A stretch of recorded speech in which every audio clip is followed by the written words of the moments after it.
HMS Golden Eagle. In my talk in February this year, I spoke generally about side-wheel paddle steamers.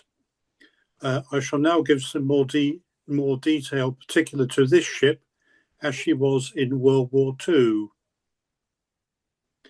Golden Eagle was built in 1909 by John Brown and Company for the General Steam Navigation Company.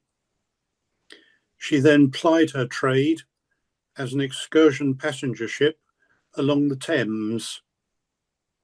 In World War I, she was taken over by the Admiralty and served as a depot ship. After that war, she was reconverted to an excursion ship and continued taking passengers along the Thames.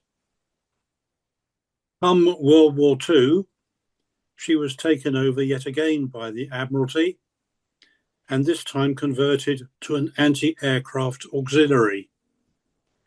She was based at Sheerness and acted as an escort to the East Coast convoys, as well as a rescue ship for crews of sunk or abandoned vessels and picking up downed air crews.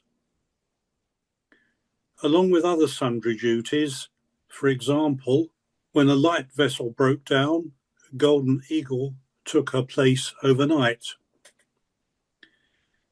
In 1940, she was one of the myriad vessels that were part of Operation Dynamo, the evacuation of our French and other troops from Dunkirk.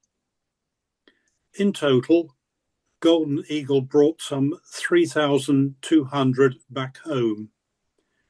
She was one of the last to leave. After the war, she reverted to an excursion steamer, but only for a short time. Like many vessels that were getting on for 50 years old and did extensive duty in the wars, she was pretty much worn out, and so was broken up in 1951. Her vital statistics. She was 275.7 feet long, had a hull breadth of 32 feet 0.1 and 62.7 across the paddle box platforms. She had a triple expansion 3-crank steam engine that gave her a speed of 18.5 knots. Her gross weight was 793 tons. As to making a model of Golden Eagle, there were some challenges. These include plans and drawings, the colours of the camouflage, the armament she carried, and a few others. The only drawings I could readily find were rather faint deck plans and sections as built, plus a line drawing of her larger sister ship, Royal Eagle. These were helpful, and together with various photos enabled me to draw up plans from which I could build a waterline model at 1:192 scale. I do not claim my drawing is completely accurate in terms of actual positioning of all the equipment Golden Eagle carried in wartime. On the drawing, I have noted the drawings for the gun mountings are in my book, Naval Weapons of World War II. This is an invaluable aid to anyone interested in naval armaments or who wants to build a model of a Second World War vessel. It covers not only the guns, but also directors, torpedo launchers, rockets, and other equipment of Great Britain, USA, Germany, Japan, and other countries. Not a cheap book, with prices ranging from £45 to £55 for used editions, as at March 2026. The layout of the camouflage is clear from the wartime photos. but what colours? I went through my library of photos of camouflage schemes and my book, British and Commonwealth Warship Camouflage of World War II. This is another invaluable book, along with its other parts that cover different sizes and types of ships. But I have found nothing specific to Golden Eagle. So with the limited information I had available, thinking about the seas in which she operated, and using what knowledge I have, I came up with the colours on the model. I do not claim accuracy. Richard Blake, for whom I made the model, has nothing in the paperwork left by his father, a wartime commanding officer of Golden Eagle. Armament seems to have varied during the war. I suspect from that which is published and one of her wartime photos that in the early part of the war, she was equipped with 4 40mm single pom-poms, one on the centre line up forward, another aft, and 2 in the aft midship gun tubs. It looks like these 2 were landed and substituted by 20mm Oerlikons, making 4 of those, including the similarly positioned pair up forward. So I decided to make the model with the original pom-poms fore and aft and the 4 Oerlikons. You will see these are photos of the crew, but the Oerlikons can be seen beyond them. Golden Eagle carried throughout the war 2 sets of quadruple .303-inch machine guns in the extended bridge wings. These were the same turrets as fitted to aircraft as manufactured by Boulton and Paul, amongst others.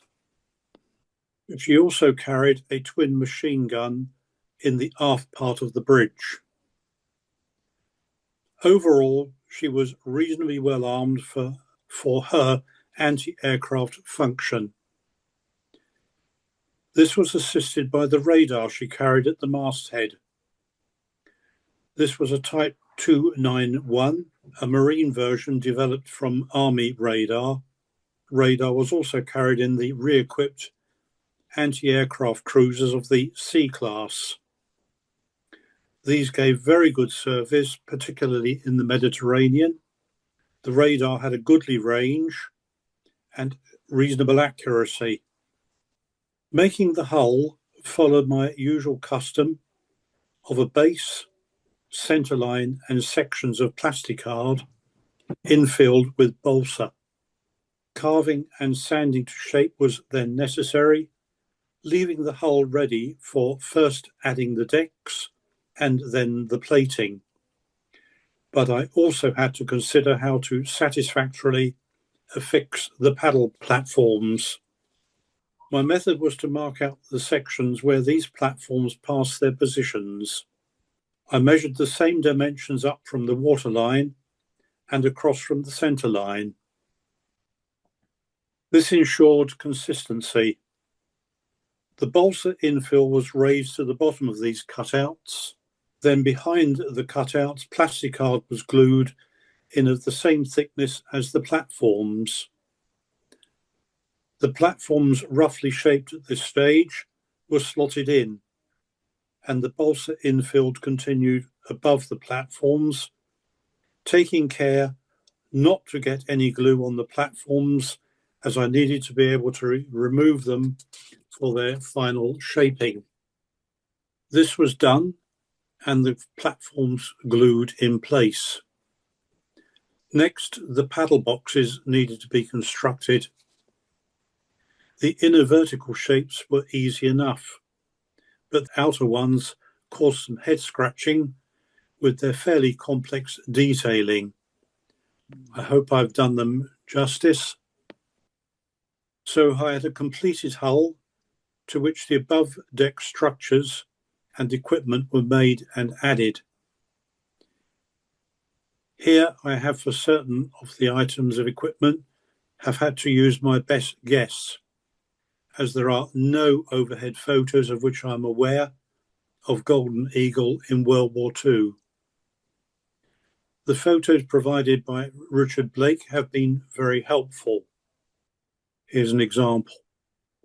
I have assumed such items as lockers, Carley rafts and the like followed Admiralty patterns.